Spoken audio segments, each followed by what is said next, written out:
Hello YouTube, Eugene here. Today is the 23rd of March. I'm here in Johor Bahru amidst the MCO in Malaysia. That's the Movement Control Order, where everyone is told to stay at home because of the COVID-19 spread that's happening in Malaysia. As of today, as I understand, if I can remember correctly, the stats for today is we have more than 1,300 COVID-19 victims here in Malaysia with more than 10 deaths. COVID-19 pandemic is happening worldwide, so it's causing a lot of fear and panic throughout the world. So having said that, the COVID-19 scare and pandemic is also causing a market crash, which has been happening for the past week globally. While I'm here in Johor Bahru with my parent, my family is in Kuala Lumpur, but since I am stuck here in Johor Bahru, I'd like to take this opportunity to run through a simple presentation of how the COVID-19 and the market crash is impacting the price of Bitcoin. You probably have heard a lot of such reports on YouTube, but anyway, I will cover some points that I gathered, and hopefully this presentation may be enlightening for you. Okay, so without further ado, let's dive into, first of all, the markets. Let's find out actually how much the markets have corrected. I would think correction is not really a good term because it's really a big crash as far as the market's concerned. So if we look at the S&P 500 from somewhere in the beginning of February, we had a highs of 3374. If we were to stretch that down to today's date, to the current day, we are looking at a drop of 31%.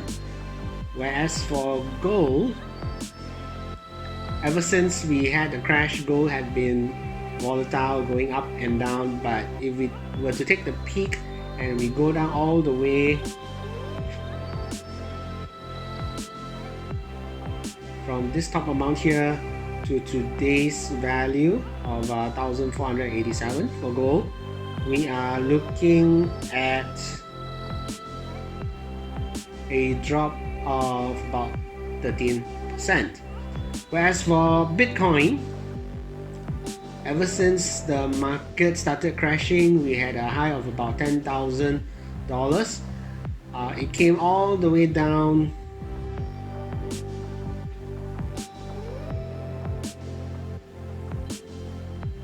to the value of close to $4,000, which is a correction of 61%. But then it dropped back. It went back up a few days later to about 5,000, the range of 5,000, and a week later after that, it went all the way up to 6,000. Yeah, $6,000. I believe it even touched close to $7,000, just below $7,000. Currently, it is at just below 6,000 as of today. So we are looking at a correction of 40%. Okay, so this is how severe it is for Bitcoin. Another important thing about this huge correction is not only is it one of the largest crashes that we witnessed in Bitcoin's history, but it also went below the 21-week EMA, as you can see here in the blue line. So it actually crashed below that 21-week EMA. It also went below the gradual incline phase because Bitcoin was assumed to be going up in a gradual incline phase, just coming close to the halving, which is on the May of 2000 or May of this year. Another very important thing is that it actually went below the 200 week moving average. So let me create that 200 week moving average here.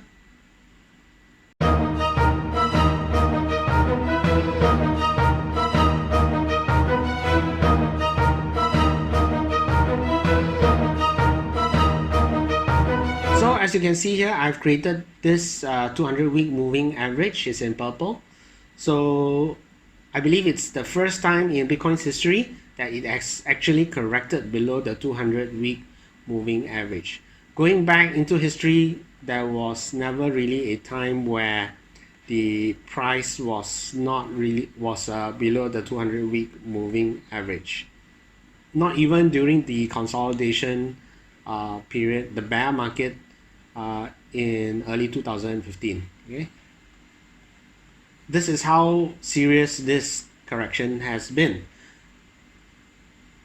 What are the reasons for this massive correction?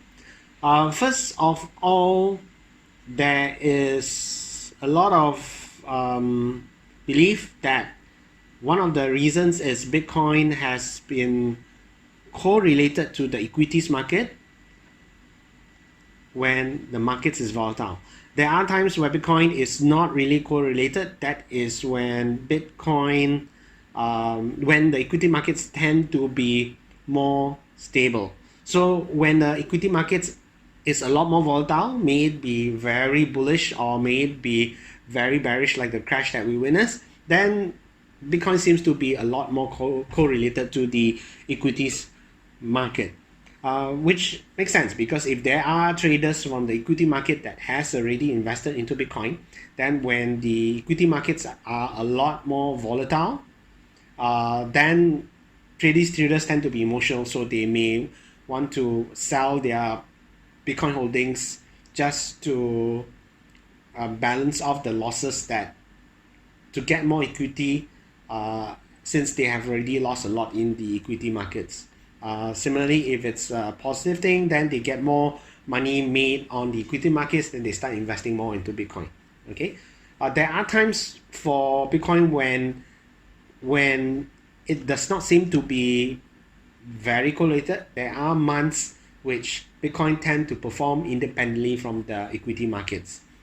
Now, the second point is that as I gathered, there are traders on YouTube that say that one of the other reasons is there were simply too many longs that has been stacked up in the leverage exchanges for Bitcoin. So these longs have been stacking up. Once the market becomes very volatile, the entire longs will get liquidated. So there are a lot of margin calls that will be forcing Bitcoin traders to sell off their positions. Now, the third point is that it's something which I didn't really find on YouTube, but this is my personal opinion, is that after we had the bear market in 2017, as you can see here, this was the bear market, okay, coming from the peak of 19,000 in 2018 with the bull market before that. The bear market was one thing, because after we have the correction, we will have a sort of a consolidation period just before we have the gradual incline phase. But however, this consolidation period, from my personal opinion, is a bit too short. If you are to go back in 2015, as you can see here, we have, after the bear market, after the massive correction, we have the consolidation period, and then after that the gradual incline, and after the price exceeds the all-time high, the previous all-time high, it will then go into the parabolic spike. But this region where we have the consolidation period. In the year 2015, it was somewhere from the January of 2015 all the way to probably around here, which is the end of 2015. So it's close to anywhere between 9 months to 12 months. But for in November of 2018, and from then we had the consolidation period. But initially, a lot of people believe that we started having the gradual incline phase somewhere in April. So if we had the final capitulation in November and the gradual incline in April, that would mean we had the consolidation period for about slightly less than 6 months, which in the first place caught me off guard because the sudden surge in price from April of 2019, of a low of around $4,000 going all the way up to $14,000. That's somewhere in July of 2019. If this surge, I believe, was a bit too premature. If, let's say, Bitcoin had been in a consolidation. So if this surge was not really called for, it could be there were too many speculators, traders coming in from the equity markets, from the general market, from the public. These are the so-called weekends. They didn't understand the fundamentals of Bitcoin. They just took Bitcoin as a risky asset and wanted to speculate in Bitcoin, thinking that the final capitulation of Bitcoin was all the way down to 3,000 was a very good buy. So because it came in too prematurely, we have too many weekends in market. So once the equity markets become very volatile, as we witness now with the COVID-19 pandemic going on, then naturally a lot of people will be leaving the Bitcoin space. So this point is that I feel that the consolidation was not long enough.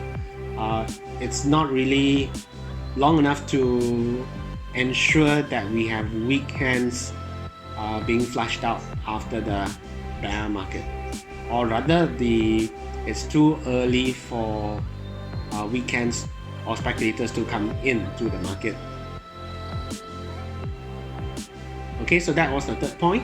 And the next point is the Bitcoin market cap is still too small. So as far as we know, the percentage of, according to Marketcap, the market cap of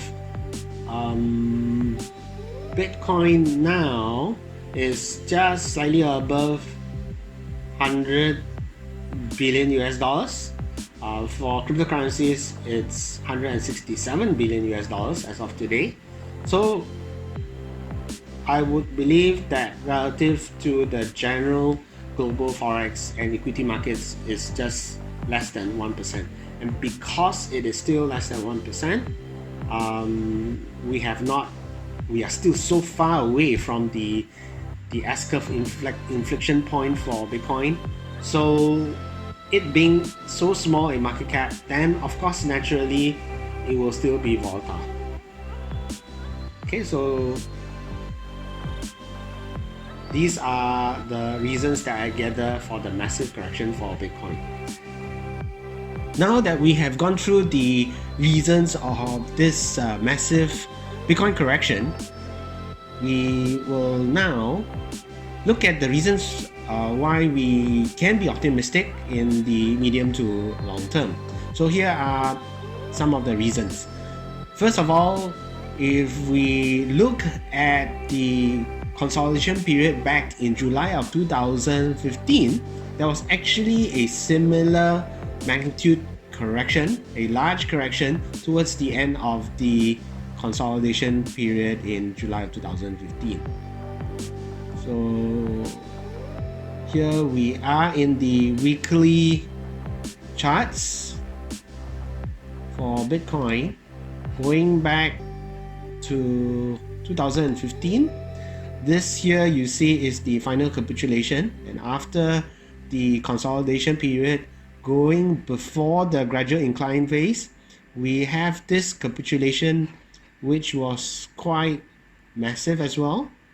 So if I was to measure this, we are looking at a drop of 40%.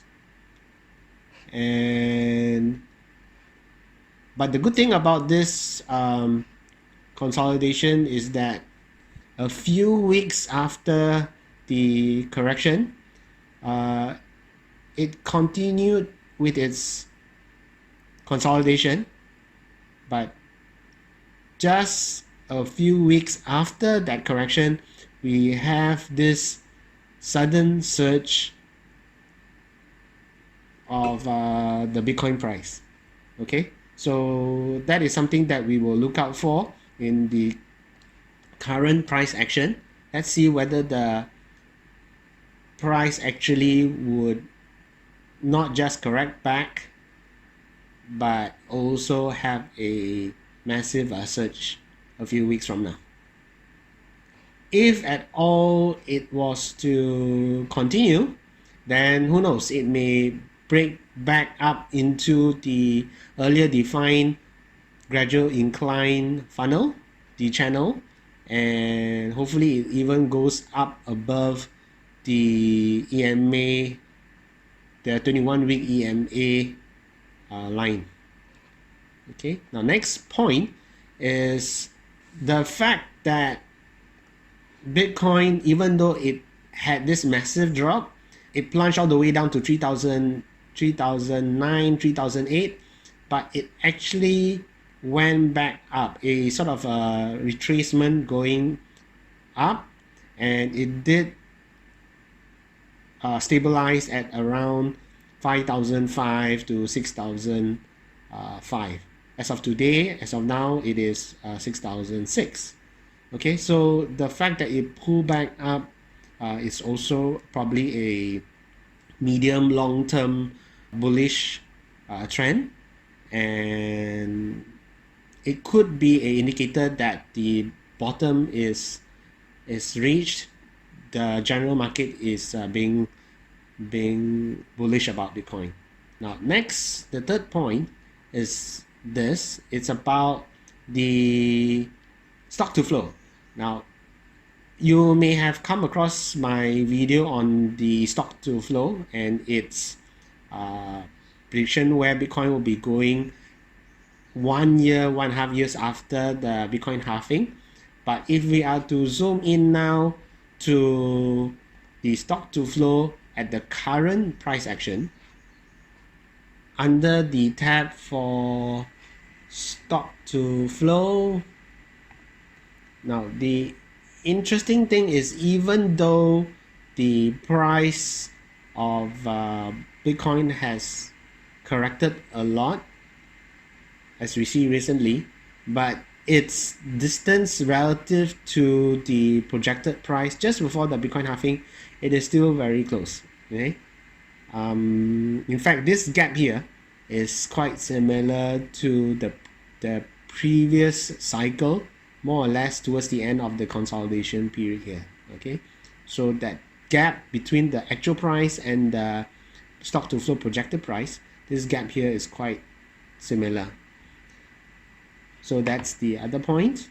Now, and finally, on the fourth point, I think this is the general rhetoric now we have in the market, where the reason for this correction, of course, is due to equity market crashing, but the fact that we have speculators and traders coming in recently during the Bitcoin's consolidation period, it will be natural that when the equity markets has this major correction, then we will see these speculators and traders leaving the Bitcoin space, okay, because they just feel that Bitcoin is too risky. So in other words, the weak hands are selling off Bitcoin, and the people buying are actually people who are more confident of the Bitcoin fundamentals as it is. Okay, so they have these people that's buying into Bitcoin now, They believe in the store of value of Bitcoin. They have more confidence in the intrinsic value and understand the fundamentals of the Bitcoin blockchain technology. Okay. Now let's look at the trend. So short-term wise, there is a possibility that the bears are still a bit in control, considering the fact that the equity markets will continue to correct. Global recession is, can say it's inevitable now, and the weekends are flushing out.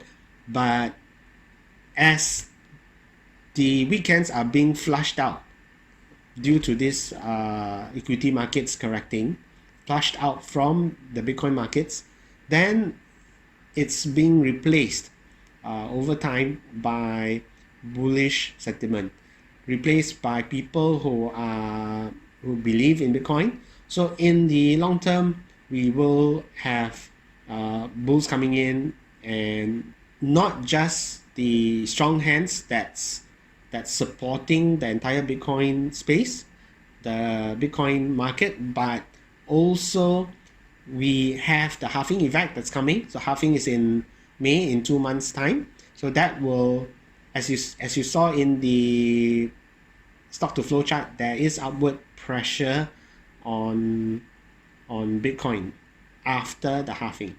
Okay, so of course Bitcoin will not go ballistic immediately after halving. Usually it's about half a year to 1.5 years later that we will see the prices of Bitcoin surging. So this is my personal outlook as far as the short term, medium term, and the long term. So short term wise, even though now we see that the price is actually going up a bit, it's above 6,005, but hey, we don't know how far this correction, the equity market correction, will be. So if it's still there, and if there are still weekends within the Bitcoin space, then it is possible that Bitcoin will continue on its bearish trend further down. There are people who are talking about 3,000 over dollars. So let's wait and see where that goes. Again, there are also people who say that in the short term, it is very possible that it can go bullish, because even as the price suddenly was to go down to lower levels like 3,000 or 4,000, then a lot of bullish investors are ready to actually pounce onto this low price of $3,000, $4,000. Okay, now in the medium term, we need to look to see whether Bitcoin price action will go above the 21-week exponential moving average. This is if it does, then it becomes a very bullish sign, as it will give confidence to a lot of investors once Bitcoin goes back above the 21-week EMA. Bitcoin may need to redefine the gradual incline channel that we see here. This incline is because it has broken it, but we have to yet to see, because it is possible in the short term it goes back above the previous channel that we see that it had formed earlier. If it does, then this is just a small little drop out of the channel, so the channel will still continue on. So we have to wait and see where this goes. Whether the break above the previous all-time high of $19,000, will that be still in play by end of 2020? But this we will have to wait and see, because if, let's say, at all the price action does go above the channel, then yes, I would say it is still in play, that by the end of 2020 the price action, the price target of 19,000 will still be in play. But if, let's say, at all the price still stays below the channel, it's below this high of 14,000 here, then it's unlikely that we will exceed 19,000 by end of this year. Then we will have to look at next year instead.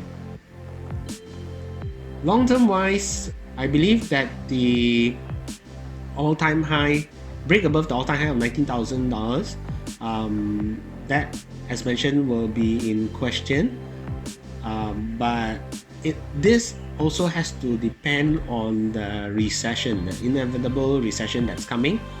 Because if the recession does hit, then it is possible that this will play a temporary short-term bearish force on Bitcoin, because after all, everyone going into recession will be losing their jobs. They're concerned about food and essentials. So Bitcoin, still being a risky asset in the eyes of the public, will not be considered solely as a store of value.